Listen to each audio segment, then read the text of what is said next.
Good day and welcome back.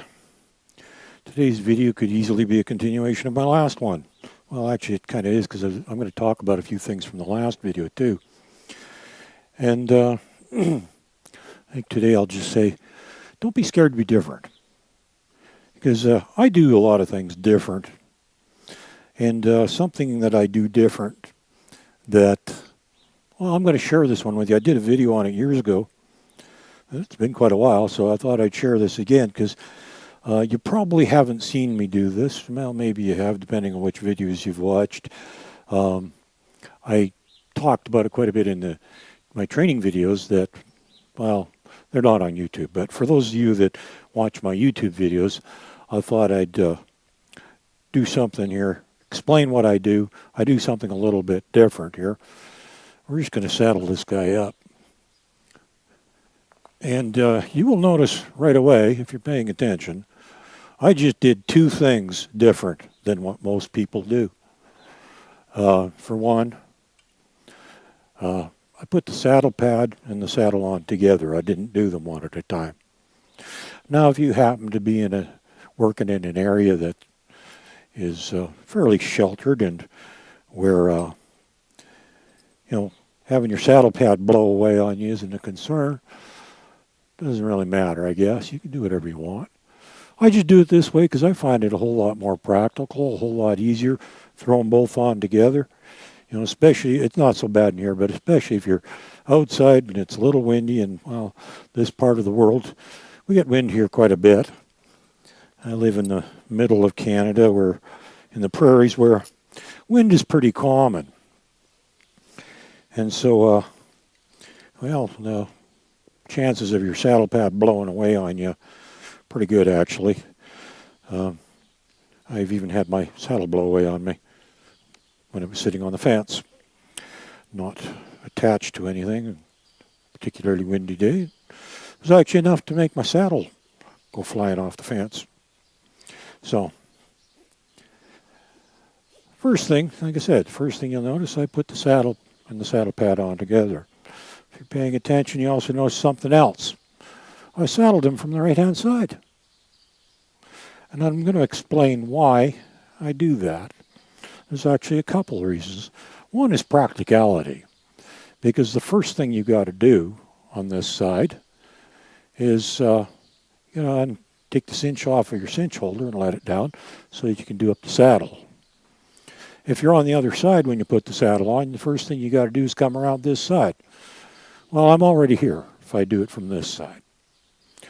It's actually a very old tradition, saddling from the left, doing pretty much everything from the left.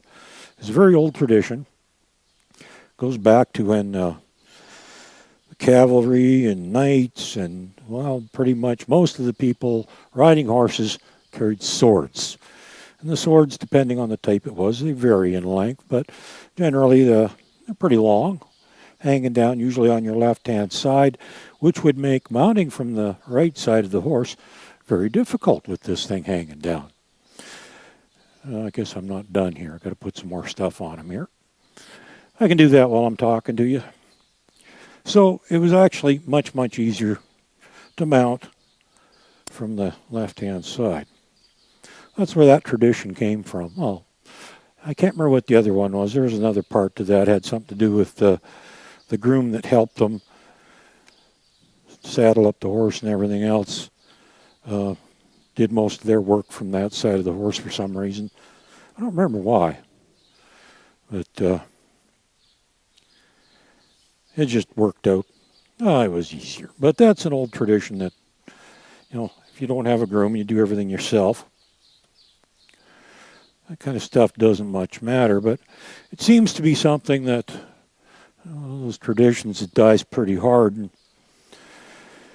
you'll notice that even today, you buy a halter, and I don't care what kind it is, I have never ever seen one that does up on the right-hand side. They all do up on the left-hand side. I don't know why. I'd get confused if I had to do it up on this side anyhow, so it's probably just as well. But now when it comes to the saddle, another one of the reasons that I like saddling from the right-hand side is I don't like a one-sided horse. This is something that That's gradually changing. A few guys, I've seen a few people saddle from the right side. I'm not the only one. But it's one of those things that most people just learn to do it from the other side. I'm not sure why, but they do. And that tradition carries on. But I like doing it from the right side because it prevents a one-sided horse. If the horse gets used to you doing absolutely everything from the other side, well, you're going to create a one-sided horse. And on the day that you actually have no choice but to do things from the other side, the horse might get a little concerned about it. Now, with this one, I don't think that's going to happen, but a lot of horses that will. And that is why one of the other things that I do, aside from saddling from the right-hand side, occasionally, not often, because for me, because I'm right-handed, it's actually easier to get on the other side. But I will occasionally actually get on this side. Again, so the horse doesn't become one-sided. So, that's just another couple of things that I do different that I think make sense. Don't want a one-sided horse, so saddling from this side helps to prevent a one-sided horse. To me, it's just a little more practical and convenient to do it from this side. And, throwing the saddle and the saddle pad on together, again, that's just a practical thing from my standpoint. Don't have to do that. If you really like putting that saddle pad on first, then the saddle, go ahead. It really doesn't matter. I'm just telling you why I do it. But I think that saddling from the right side is actually a good thing. That one I'd like to actually see more people doing, because I think it's a good thing. It's practical. Like I said, once the saddle's on, the first thing you got to do is let that cinch down. Well, if I do it from the right-hand side, I'm already here. I don't have to walk around the horse. So there's that part that I do different. I saddle up a little differently. Now I want to go back to that last video I did, and I talked about how I don't use rear cinch. Well, this is the saddle I was talking about. It has no provision for a rear cinch anywhere. You can't. It's got these little tabs. I don't. Approximately where a rear cinch would go. There ain't no way you're going to use those. I can tear these things with one finger. There's no way you're going to attach a rear cinch to those little tabs.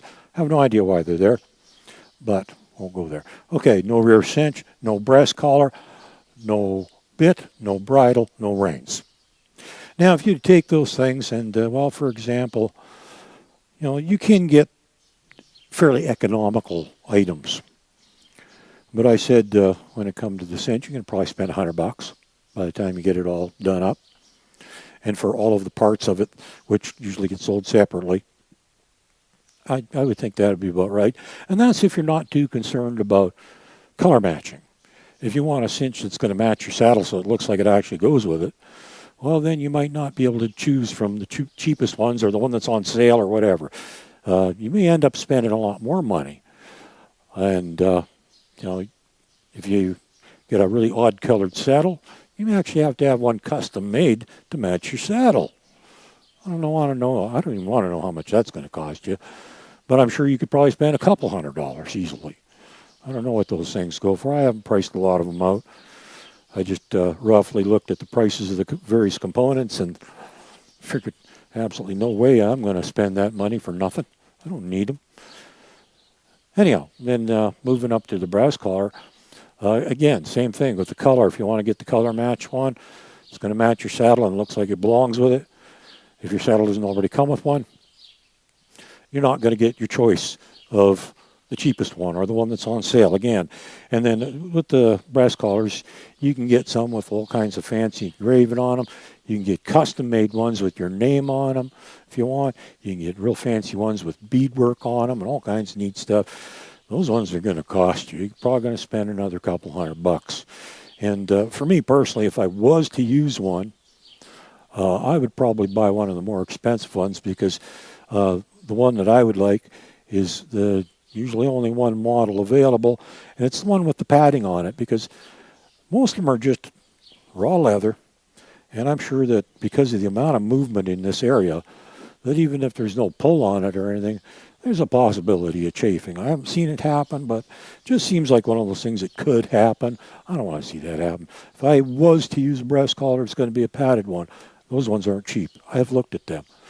Then you look at your bits. Well, they can run you easily close to $100 just for the bit. Bridle, well, again, if you want something of a certain color, you're not going to pick and choose which one. You're going to spend close to $100 there. A set of reins, depending on what you want. If you want a nice set of split reins, they can cost over $100 just for your reins.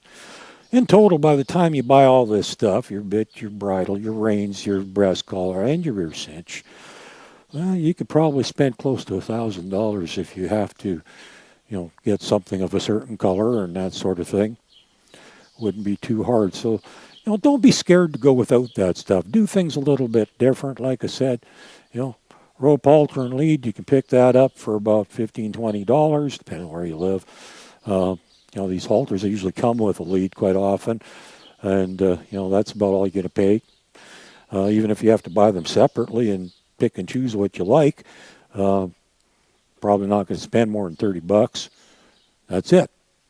No breast collar, no cinch, no bit, none of those extra things. So don't be scared to do things a little different. Do it your own way because, not only is there some practical reasons to some things, like I said, with saddling from the right-hand side, I gave you a few examples why that is beneficial.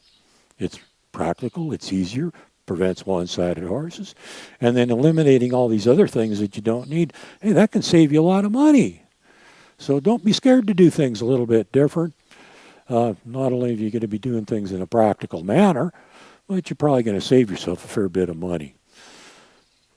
In fact, all that extra stuff you're going to have to buy, you could probably buy yourself a decent saddle for that price. Have a good day. Don't be scared to do things different.